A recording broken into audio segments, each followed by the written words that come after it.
Mga boss, alam nyo, pag nakakaranas kayo ng ano, di kayo, invincible kayo, di kayo pinapansin.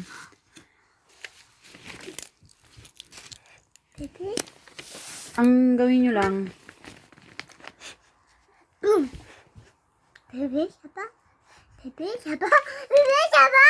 tahimik lang kayong ano, magtago, nasundan nyo yung purpose nyo sa buhay.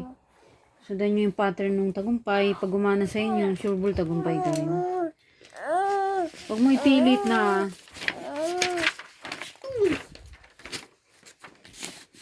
magpapansin sa mga tao pag di ka nila pinapansin. Bakit? Kasi lalo ka nilang hindi papansinin. Mawawala, lalo kang hindi respetohin. Oo. Kapag di kayo pinapansin, malis ka lang ng tahimik. Itago ka. Tapos, hanapin mo yung purpose mo. Kasi kasi ano yan sila. Nandun na. Gibi na yun. Ang pinapansin ng mga tao, saka ka lang papansinin ng tao pag may narating ka na. Kasi nga, ang mga tao, pag nakita nilang nakakaangat ka, ibabagsak ka. Ang gugulo yan.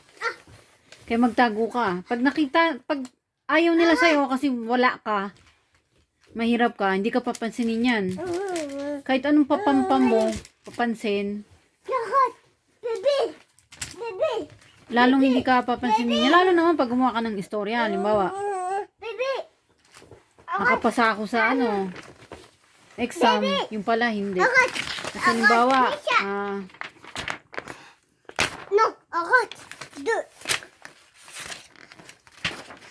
nanalo ako ng ganito, yung pala hindi. Tapos nalaman nila, sinungaling ka. Nagpapulang ka lang pala sa pansin.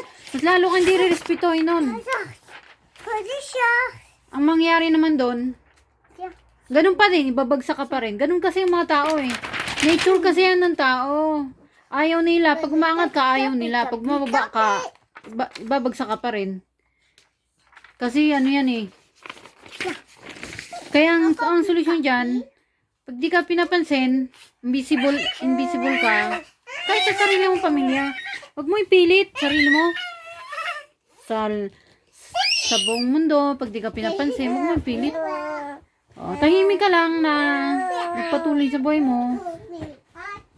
Hanggang may marating ka sa sarili mo. Patunayan mo lang sa sarili mo na may narating ka. Saka ka lang papansinin ngayon ng buong mundo. Tapos yung mga tao, kusang lalapit sa'yo na hindi ka naman nagpapapansin. Bigla ka na lang nila kilala. Yun nga lang, mag-ingat ka. Kasi,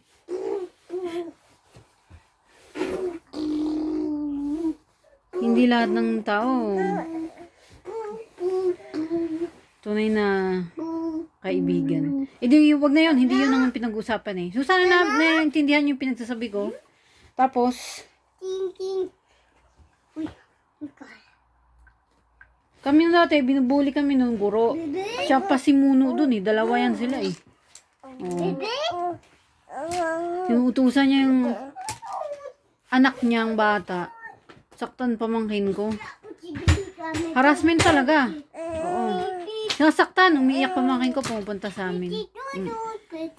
Tapos hindi kami pwedeng lumabas ng bahay kasi nakaabang sila, nananakit talaga. Siya pa si Muno dun eh, yung guro.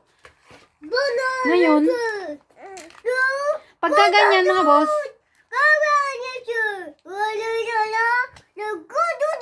halimbawa,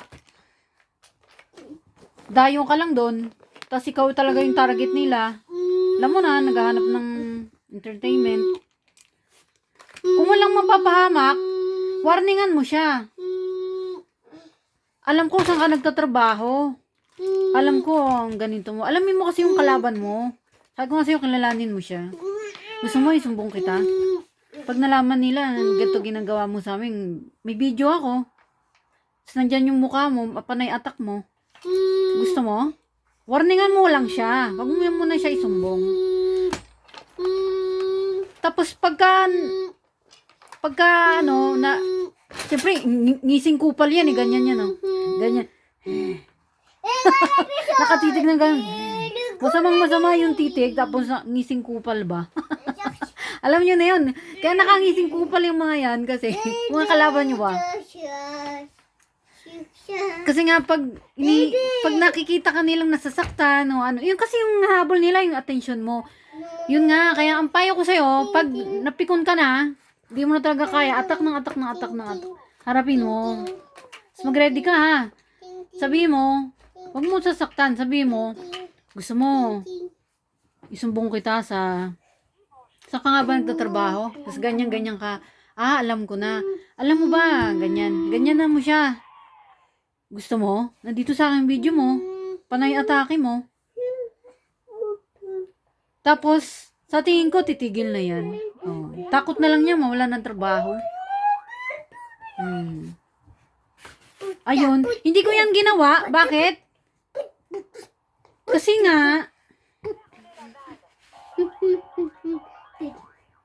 tahimik talaga kami. Sa totoo lang. Hindi ko talaga. Oh, pero alam ko naman yan, yun ang effective yan mga boss. Wag mo agad isusumbong Pagka tumigil na siya, hayaan mo na isumbong. Pero pagka hindi pa rin, bahala ka na magdesisyon, sumbong mo o hindi. Pero siguraduhin mo yung pamilya mo, hindi niya babalikan. Baka kasi kapitbahay mo siya o kaya ano. Kasi ganyan ang mga bully. Alam mo na, magaling mong baliktad yan Ikaw pa ang ano niyan. Kasi nga ang habol nga niyan, yan yung power ang tinatawag. Ang habol nga niyan, tension mo, magwala ka. Pag umuno ka, kumante, babaliktarin ka niyan. Tapos madami yan sila, kumpulan. Nagaganunin ka pa ng mga tao. Nag-iisa ka lang, ang dami nagreklamo sa'yo. O ano? Ikaw ang bully dito. O, di ba? Ikaw ngayon ang mag-isa. Baka makulong ka pa niyan. Kaya mag-ingat ka. Huwag mo siya basta isusumbong sa trabaho niya. Warningan mo lang siya. Alam ba, paulit-ulit na siya. Wala araw-araw na ganun. Warningan mo na siya na alam ko saan ka nagtatrabaho. Ganyan na mo. Gusto mo, sumbong kita. May ebidensya ako dito. Ganyan na mo lang siya. Tigil ko, titigil na rin niya. Lang mga boss, sana yan, intindihan mga pinagsasabi ko. Please support my original song by Balinit Chow.